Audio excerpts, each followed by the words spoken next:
Hello everyone, welcome to Student Progressive Academy because you deserve the best.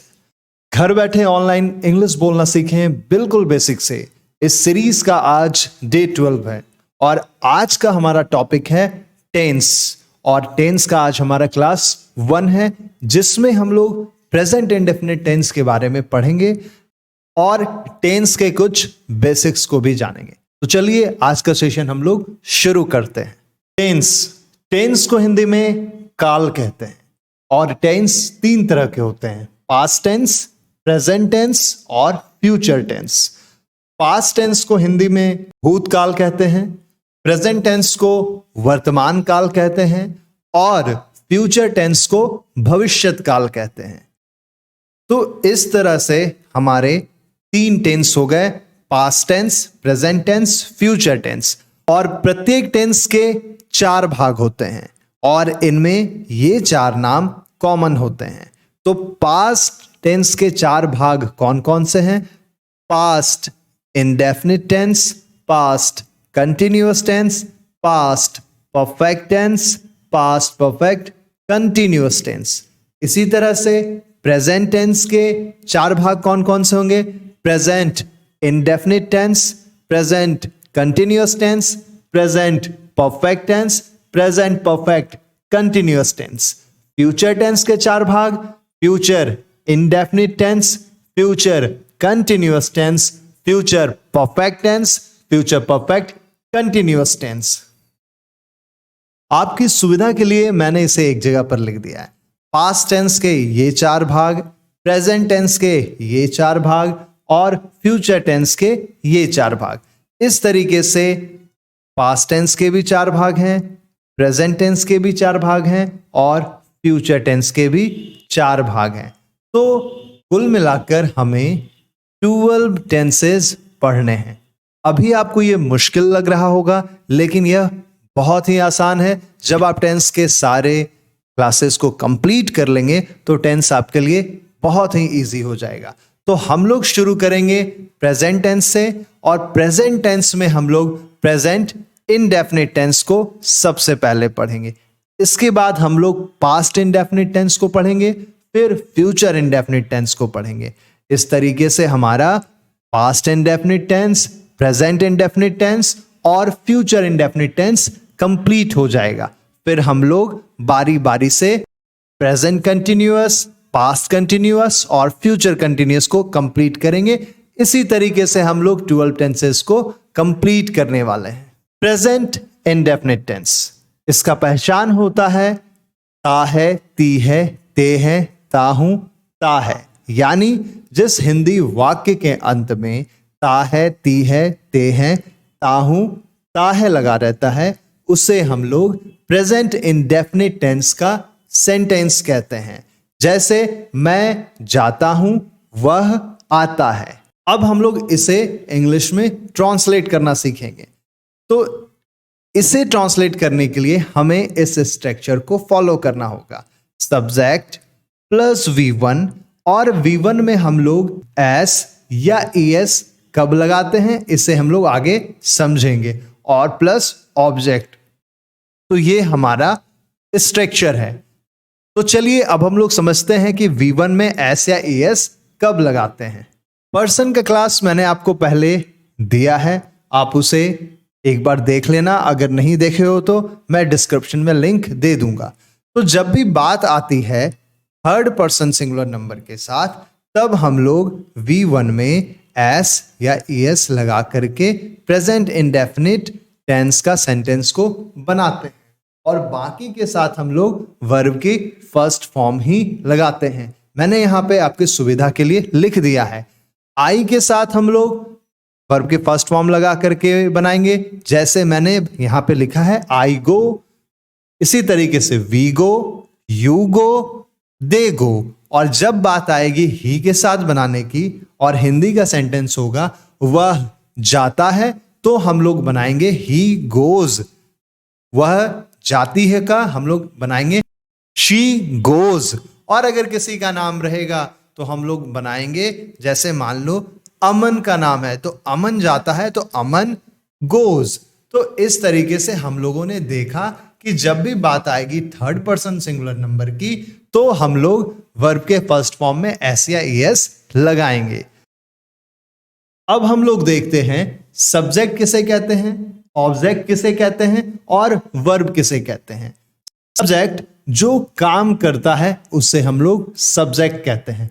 Object जिस पर काम का प्रभाव पड़ता है, और वर्ब जो क्रिया हो रही है यानी जो काम हो रहा है, जैसे खेलना, खाना, सोना, जगना, बोलना, ये सारे वर्ब हैं।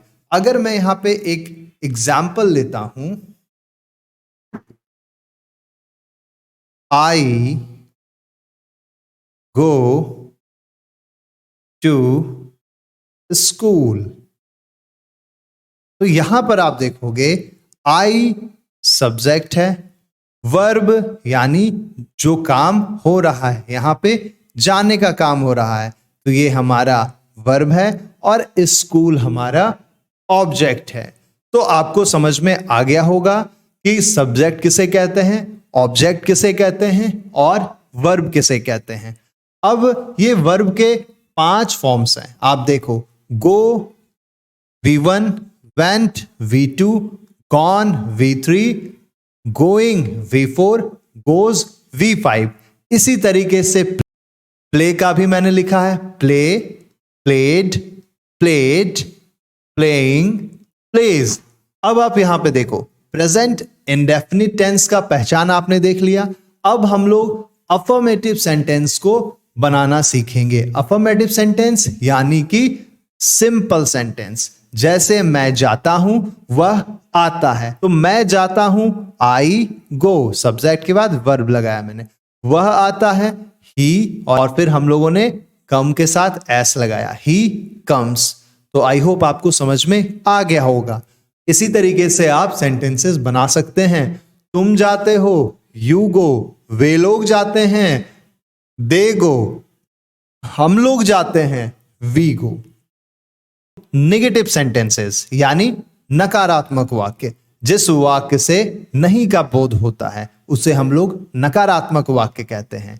मैं नहीं जाता हूं, वह नहीं आता है, यहां पर आप देख रहे हो नहीं का बोध हो रहा है, तो ये नकारात्मक वाक्य है। और वाक्य के अंत में ता है लगा है, यानी ये प्रेजेंट इंडेफिनिट टेंस का नेगेटिव सेंटेंस है।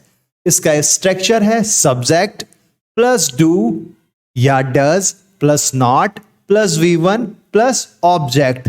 तो आपको ध्यान रखना है कि ही, शी, इट और नेम के साथ हम लोग डज लगाएंगे, बाकी के साथ हम लोग डू का यूज करेंगे। मैं नहीं जाता हूं, I do not go, subject, फिर डू, फिर नॉट और फिर वर्ब मैंने लगाया। वह नहीं आता है, यहां पे सब्जेक्ट ही हो गया, ही के साथ हम लोगों ने डज लगाया, फिर नॉट लगाया, फिर कम लगाया, तो हमारा ट्रांसलेशन क्या बनता है, ही डज नॉट कम। तो आपको प्रेजेंट इंडेफिनिट टेंस का नेगेटिव सेंटेंस भी बनाना आ गया। तुम नहीं जाते हो, यू डू नॉट गो, हम लोग नहीं जाते हैं, वी डू नॉट गो, वह नहीं आती है, शी डज नॉट कम। तो आप इस तरीके से घर में सेंटेंस की प्रैक्टिस जरूर करना। इंटेरोगेटिव सेंटेंसेस यानी प्रश्नवाचक वाक्य, जिस वाक्य से प्रश्न पूछने का बोध हो उसे हम लोग प्रश्नवाचक वाक्य बोलते हैं, इंटेरोगेटिव सेंटेंसेस बोलते हैं। हिंदी के वाक्य को आप यहां पे देखो, क्या मैं जाता हूं, क्या वह आता है, तो यहां पे प्रश्न पूछने का बोध हो रहा है और ताहे से पता चल रहा है कि ये प्रेजेंट इंडेफिनिट टेंस का इंटेरोगेटिव सेंटेंसेस है। तो हम लोग इसे बनाने के लिए इस स्ट्रक्चर को फॉलो करेंगे। आपने देखा था कि नेगेटिव बनाने के लिए हम लोगों ने डू और डज हेल्पिंग वर्ब का यूज किया था। यहां पर हम लोग डू और डज को पहले लगाएंगे, फिर हम लोग सब्जेक्ट लगाएंगे, फिर V1 और फिर ऑब्जेक्ट, और लास्ट में हम लोग क्वेश्चन मार्क देना नहीं भूलेंगे। तो आप यहां पे ध्यान देंगे कि क्या मैं जाता हूं में हम लोगों ने डू आई गो लिखा है, यानी डू, फिर आई, और फिर आई के और फिर गो लिखा है, फिर क्वेश्चन मार्क लगाया है। क्या वह आता है का हम लोगों ने किस तरीके से बनाया है? डज, यानी वह के साथ हम लोगों ने डज लगाया क्योंकि ही है, ही हमारा सब्जेक्ट है। डज ही कम। तो इस तरीके से आप इंटेरोगेटिव सेंटेंसेस को बना सकते हो। नेगेटिव इंटेरोगेटिव सेंटेंसेस की ओर, यानी ऐसे प्रश्न, ऐसे वाक्य जिसमें प्रश्न पूछने का भी बोध हो और साथ ही साथ नहीं का भी बोध हो, उसे हम लोग नेगेटिव इंटेरोगेटिव सेंटेंसेस कहते हैं। हिंदी के वाक्य को आप देखो, क्या मैं नहीं जाता हूं? क्या वह नहीं आता है? तो यहां पर आप देख रहे होंगे कि क्वेश्चन भी पूछा जा रहा है और नहीं का भी बोध हो रहा है। तो हम लोग इस तरीके के सेंटेंसेस को बनाते हैं। इस स्ट्रक्चर को आप देखें, डू या डज को हम लोग पहले लगाते हैं जब भी हम लोग क्वेश्चन पूछते हैं, तो फिर सब्जेक्ट, और सब्जेक्ट के बाद हम लोग नॉट का यूज करेंगे, फिर V1 और फिर ऑब्जेक्ट, और क्वेश्चन मार्क देना नहीं भूलेंगे। क्या मैं नहीं जाता हूं? डू आई नॉट गो? क्या वह नहीं आता है? Does he not come? तो इस तरीके से आप लोगों ने प्रेजेंट इंडेफिनिट टेंस के नेगेटिव इंटेरोगेटिव सेंटेंसेस को भी बनाना सीख लिया है।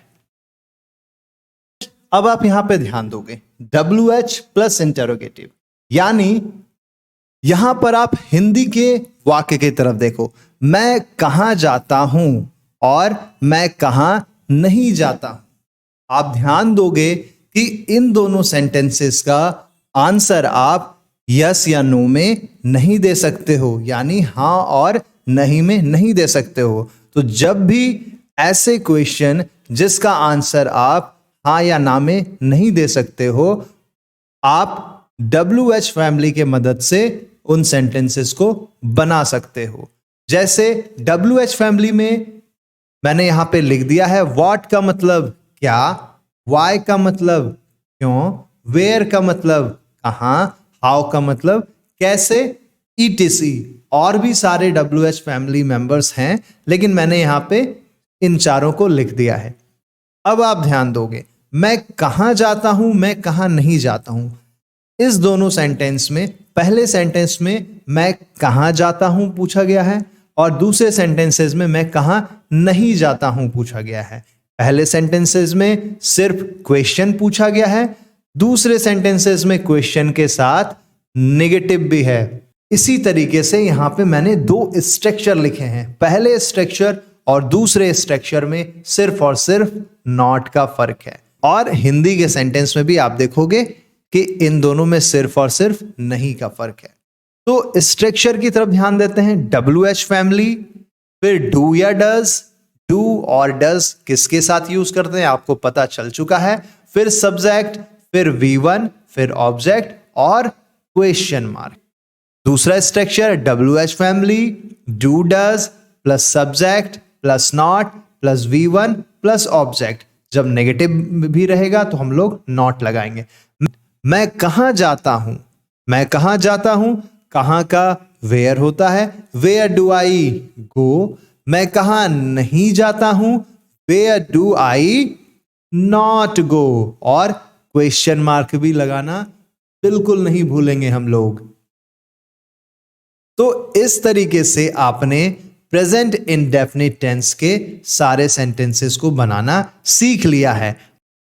अब यहां पर आप देखेंगे, मैं जाता हूं, मैं नहीं जाता हूं, क्या मैं जाता हूं, क्या मैं नहीं जाता हूं, मैं कहां जाता हूं, मैं कहां नहीं जाता हूं।